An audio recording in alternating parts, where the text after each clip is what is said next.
বৰ্তমান বিটিচিত বিপিএফ আৰু বিজেপিৰ যি হানিমুন যাত্ৰা চলি আছে, তেওঁলোকৰ মাজত যি মৰম স্নেহে আৰু ভালপোৱা চলি আছে, সেইটো বৰ্তমান শেষ হৈছে আমি দেখা পাইছোঁ। গতিকে আমি UPPL দল হিচাপে আমাৰ স্পষ্ট কথা যে টংলা চহৰত ইয়াতে অৰ্জুন দৈমাৰীয়ে নহওক, জগদীশ চৰকাৰে নহওক বা দিগন্ত বৰুৱাই নহওক বা আন কোনোবাই নহওক, টংলাৰ পানী ওলাই যাব লাগে। ৰাইজে বৰ্তমান দুৰ্যোগত ভুগি আছে। য'ত ৰাস্তা নাই তাত ৰাস্তা হ'ব লাগে, য'ত ড্ৰেইন নাই তাত ড্ৰেইন হ'ব লাগে। আৰু ৰাইজৰ যি ক্ষয় ক্ষতি হৈছে টাউন কমিটিয়ে ইয়াৰ দায়িত্ব ল'ব লাগে।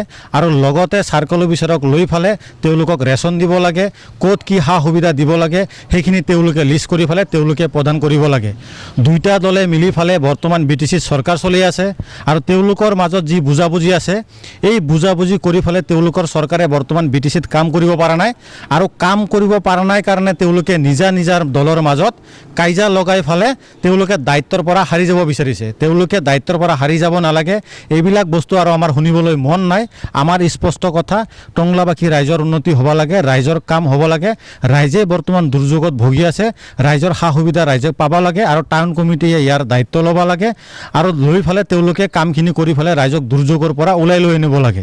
গতিকে চৰকাৰ তেওঁলোকে চলাই আছে, তেওঁলোকে নিজৰ ভিতৰত কাইজা লাগিব, ৰাইজক তেওঁলোকে বুৰ্বক বনাই বিপথে পৰিচালিত কৰিব। গতিকে তেনেকুৱা কৰিব নালাগে। আমি UPPL দল হিচাপে তেওঁলোকক আহ্বান জনাইছোঁ আৰু UPPL দলে টংলাবাসী ৰাইজৰ কাৰণে আগতেও কাম কৰি আছে, আমি ভৱিষ্যতেও কাম কৰি যাম। বড়োলেণ্ডত 26টা জনগোষ্ঠী আৰু 18টা ভাষিক ব্যক্তিসকলৰ সৰ্বাংগীন উন্নতিৰ কাৰণে জন্ম হোৱা এই দল আৰু ভৱিষ্যতে আমি বড়োলেণ্ডবাসী ৰাইজৰ কাৰণে কাম কৰি যাম, আমাৰ স্পষ্ট কথা। চাওক, জগদীশ চৰকাৰ ডাঙৰীয়া এতিয়া আৰু FATF-ৰ দৰে ফেৰফাৰাই থাকিলে তেওঁলোকৰ লাভ নাই।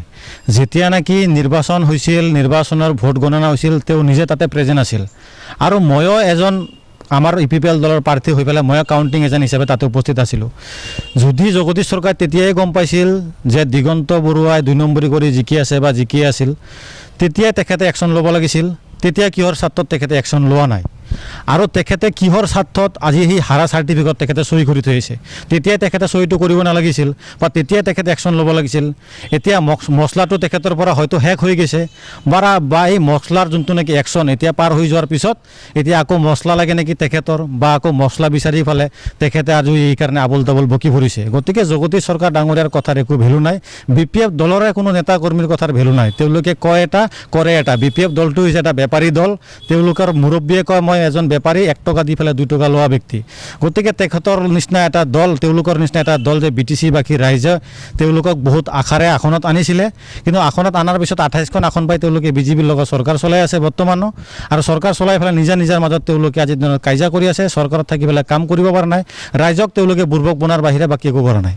বৰ্তমান যোনজন MCLA খালিংগড়ৰ আৰু বৰ্তমান টাউন কমিটিৰো তেওঁ চেয়াৰমেন হৈ আছে। গতিকে তেখেতক ৰাইজে এতিয়া VIP MCLA বুলি আখ্যা দিছে, আমি দেখা পাইছোঁ বা ৰাইজে বিভিন্ন অভিযোগ তেওঁলোকৰ প্ৰতি দেখাই আছে বা দি আছে। গতিকে অৰ্জুন দৈমাৰী ডাঙৰীয়াও এটা সময়ত EPPLক বা EPPLৰ প্ৰাৰ্থীৰ ওপৰত বিভিন্ন অভিযোগ দিছিল যে EPPLৰ প্ৰাৰ্থীয়ে যদি ভগৱানে নকৰক ইয়াৰ পৰা জিকি যায় তেওঁলোকে গাঁওবুঢ়া হৈ থাকিব লাগিব। এতিয়া আমি দেখা পাইছোঁ বৰ্তমান অৰ্জুন দৈমাৰী ডাঙৰীয়া নিজে গাঁওবুঢ়া হৈ আছে।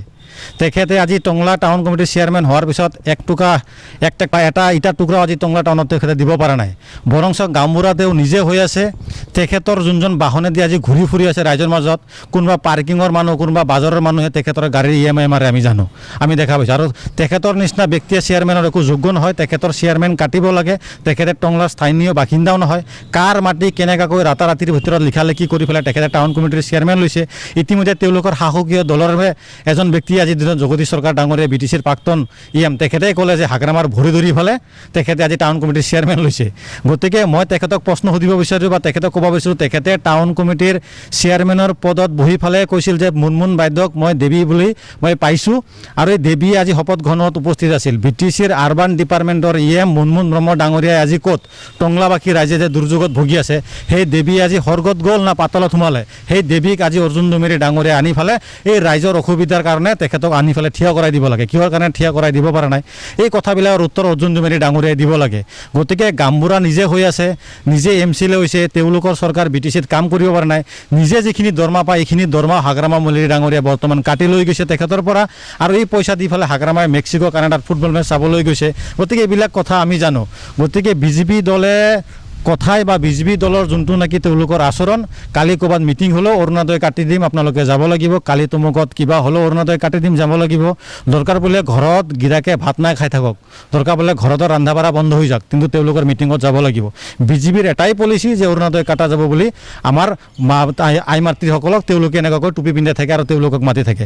গতিকে অৰ্জুন ডুমেৰী ডাঙৰীয়া এজন ফেলাৰ MCLA, তেখেতৰ কথাৰো একো মূল্য নাই, তেখেতৰ কোনো ভিত্তি নাই।